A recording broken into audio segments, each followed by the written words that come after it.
two, one. Hi, my name is Candace. I live in Loveland, Colorado. I'm a fitness instructor, personal training, wellness coach, and I'm giving little tidbits of information while we're out to work out and improve ourselves, even though the gyms are closed or you're at home, or even if you're just regularly at home, something to follow up with. So, I was asked to do a more detailed description on how to advance your run um, for distance, speed, and endurance. Because I just did like a little small clip before, and I actually wrote out a little card for me to go through so I don't forget any of my information.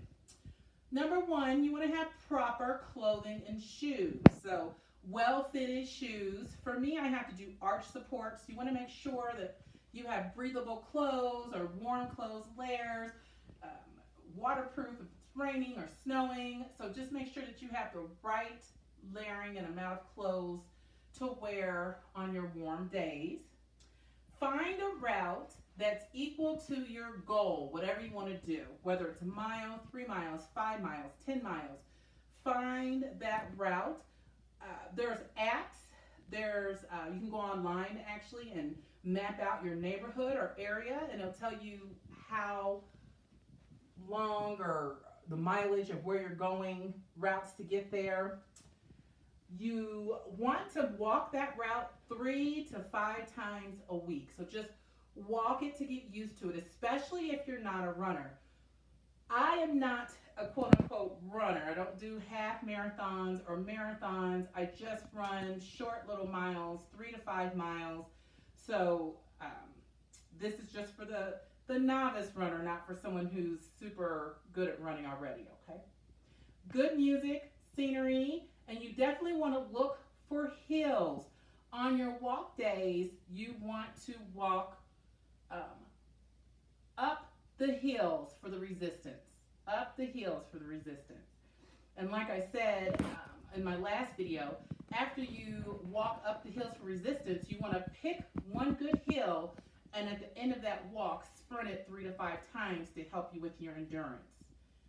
Complete your route, if possible, when you're able to complete that route by walking. Now, next, you want to download an app.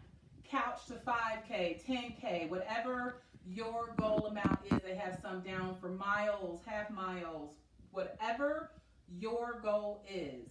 Use that app. Usually the apps that I have used only have you running 3 days a week. So really try not to do too much when you're doing these apps. Do the best that you can, and then if the app finishes before you're done with your 3 miles or 5 miles or whatever, then you still complete walking that trail. You want to walk as much as possible. Once you've hit your goal on the app and you're jogging your 3 to 5 miles, 1 mile, whatever, and you want to work on getting your time down, now it's time, this is what I do, to stop, redo the app, and on the walk run days of the app, run it as fast as you can using that same app. So a couple of days or a few days a week, you'll be doing intervals of walking, literally running as fast as you can. And then the other 2 days now, you gradually have gotten yourself up to your 3 or 5 mile run. So you're going to be jogging that at a very slow, enjoyable pace. So for me, 5 miles is about 50 minutes. It's not a quick jog at all. It's very light jog, okay? To increase your speed, again, for those on the days that you do your light run, you want to make sure that you do your hill at the end or your sprints at the end, even if you don't have a hill. And it's important to say, on the days that you're doing your walk run, okay, so walk run, those days there, you're doing it for speed on those days. So you're going to take that route that you have and you're going downhill. On the days that you're trying to build up at your endurance, I actually go the opposite way and jog up the hills to help me get my endurance together. If an app isn't your desire, you can actually do a playlist of songs and run every other song, walk every 2 songs. Pick something so that you can gradually increase the amount of songs that you can run to until you can complete your whole playlist and the mileage that you have picked. Walk more. Your body needs to walk as much as possible. You need to be on your feet as much as possible so your body gets used to being on your feet. So with me, I usually do my jog or sprints in the morning, and then in the evening, my family and I will take a walk every day. I mean, walking's wonderful for you, right? Proper rest days.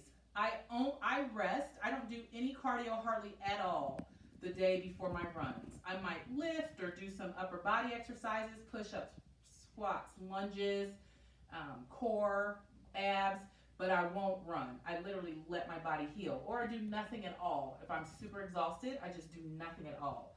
So I only run 2 days a week, 5 miles, and those 2 days a week that I am running, the day before I do absolutely nothing. My body, because I have injuries, lots of injuries, can't run more than 2 days a week, so I really make sure to rest the day before I'm running. And rest days we went over. So there's some elements, there's some things that make differences in the times of your runs that I wanted to go over before I finish.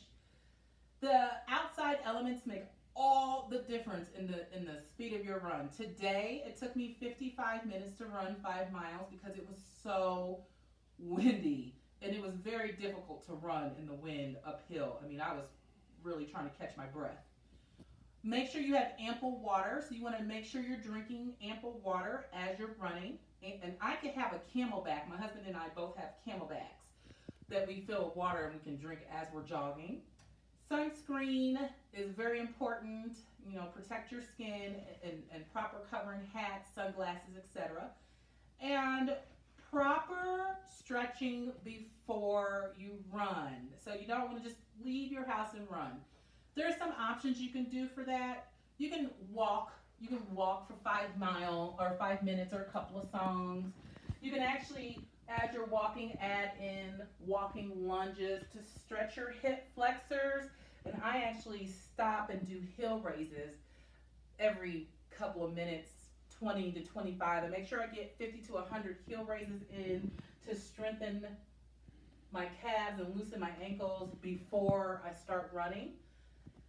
You can do hip swings, circles to open up your hips, but whatever you do, make sure that you're stretching before you run, that you drink ample water 10 to 15 minutes before you run.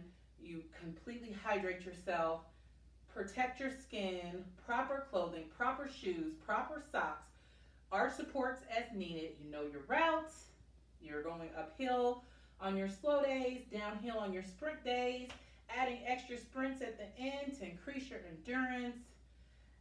And you have excellent music. I could not make my run without my excellent music. Also, I have, let me see, about 5 different routes that I go that are all miled out because I get very bored visually and I have to switch up my run to make sure I just don't die of pure boredom. So pick wonderful runs, wonderful routes, or if you're lucky enough to find a running buddy, find a running buddy. At this time, stay 6 feet apart, but unless it's someone in your household. So I hope that helped with some more tips for running for speed and endurance and distance. I hope you have a great day. Bye-bye.